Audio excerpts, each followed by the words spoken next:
Stop buying the wrong MacBook. Apple just pulled the greatest marketing magic trick in Cupertino history. And if you look at their official spec sheet, you are getting completely scammed. We took the brand new MacBook Neo with the A18 Pro chip, the base M5 MacBook Air, and the absolute beast of an M5 Pro MacBook Pro, and threw them into a relentless 2-day lab torture test. And honestly, what we found made me question if the Apple tax is finally going way too far. Let's start with the displays, because Apple's marketing team deserves an award for creative writing here. On paper, Cupertino claims the Neo and the Air share the exact same brightness specs. But when we broke out the calibrated lab meters, the M5 MacBook Air consistently pushed about 10% brighter. I know 10% sounds like peanuts, but when you combine that with the fact that the cheaper Neo is missing Apple's premium anti-reflective coating, the daily driver experience is night and day. You're constantly fighting glare on the Neo, whereas the Air cuts right through reflections. Then you step up to the Pro, and it just dominates. It's 20% brighter indoors, and it is the only machine here that dynamically boosts output in direct sunlight, literally doubling the brightness of the other two. Display analyst Ross Young actually pointed out these exact panel tier disparities months ago, and seeing them in our lab just proves how carefully Apple segments its hardware. Even in a pitch-black room, the Pro goes the dimmest, saving your eyes during late-night editing sessions. And let's talk color, because Shrimp Apple Pro dropped some early design schematics that hinted at bezel and display cutbacks on the base model. And man, the data backs it up. The Neo is stuck covering standard sRGB, while the Air and Pro unlock the full P3 color gamut. If you do serious photo grading, or just want to watch movies with accurate colors, that P3 triangle is non-negotiable. Plus, the Pro gives you that sweet 120Hz ProMotion refresh rate and much deeper black levels. Once you drag windows around at 120Hz, going back to 60Hz feels like wading through molasses. Now, what about audio? The spec sheet seems simple. 2 speakers on the Neo, 4 on the Air, and 6 on the Pro. But our calibrated spectrum analysis told a totally different story. Despite only having 2 speakers, the Neo actually produced deeper bass than the 4-speaker Air. The Air pushes louder volume and cleaner highs, but side by side, I could barely tell them apart. You really only get a massive sonic upgrade when you jump to the 6-driver system on the Pro. Let's talk pure performance, because this is where rumors meet reality. We hooked up our robot-controlled mouse and keyboard to run standardized, real-world workflow tests. Our Neo is running the A18 Pro chip with 8 gigs of RAM. The Air has the base M5 with 16 gigs, and our Pro is rocking the M5 Pro with 24 gigs of unified memory. Ming-Chi warned us early on that TSMC 3nm yields would force Apple to make hard choices about chip bin variants across different chassis designs, and you can see that instantly at boot up. Both M5 machines log into macOS in 30 seconds flat, while the Neo takes nearly double that at 54 seconds. For light browsing and loading massive 500-page Word documents, all 3 laptops perform almost identically.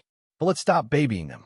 When we unzipped a heavy 6GB file, the Neo fell behind by 4 seconds.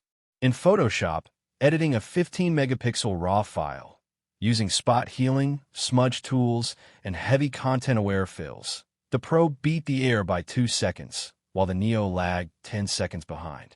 Not a deal breaker yet, right? Well, wait until you launch Premiere Pro. We imported multiple 4K clips, applied intense color grades, added warp stabilization, render previews, and exported a ProRes 422 sequence. This is where Mark Gurman's predictions about thermal throttling on fanless designs came true. The actively cooled M5 Pro crushed the workload in just 1 minute and 35 seconds. The Air held its ground brilliantly, finishing only 11 seconds later. But the fanless Neo? It choked, taking twice as long as the Pro to finish the exact same export. We saw the exact same doubling of render times in Blender. And gaming? Honestly, I'll believe Mac gaming is mainstream when I see it, but we booted up Cyberpunk anyway. At ultra settings, the Pro hit a playable 46 frames per second thanks to its active fans. The Air slid down to 18 frames, and the Neo crawled at a hilarious 9 frames per second. Are you guys actually trying to game on MacBook yet? Or are you still sticking to Windows for AAA titles?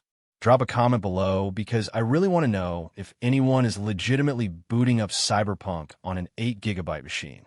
Here's the most mind-blowing part of our entire lab test: battery life. We ran a simulated 2-day workflow test, starting with standardized web browsing at 200 nits.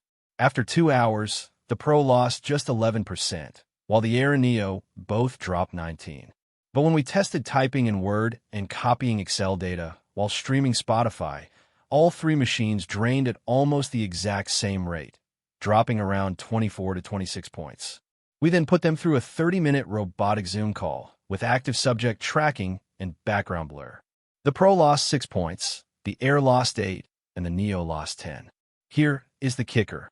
The Neo processor was actually the most power efficient of the bunch. It only lost a higher percentage because its physical battery cell is tiny. Standby drain brought another massive shock. Over a 16-hour sleep test, the Pro actually performed the worst, losing 4%, while the Neo and Air lost just 3%. But when streaming movies, promotion saved the Pro's life by dropping the screen refresh rate down to 24 Hz, causing only a 17-point drain compared to 26 on the Neo. In our ultimate endurance test, running continuous Premiere exports until death, the Neo died in 43 minutes. The Air survived for 1 hour and 10 minutes. But the Pro lasted an astonishing 1 hour and 46 minutes under heavy load. That active cooling and massive battery just refused to die. Charging these things is another story that DG Times and the LEC have been reporting on regarding Apple's power controller supply chain.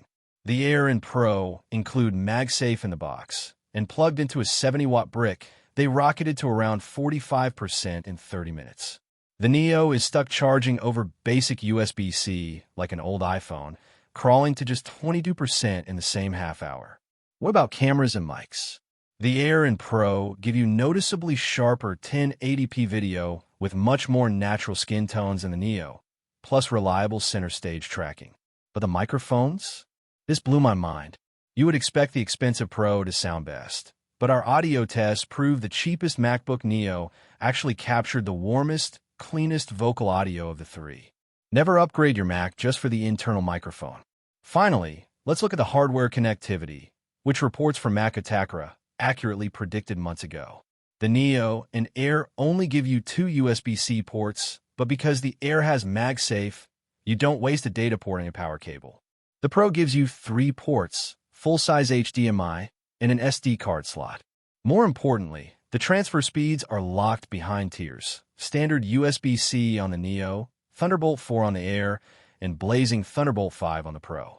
In our 50-gigabyte file transfer test, the Pro moved data in a third of the time it took the Neo.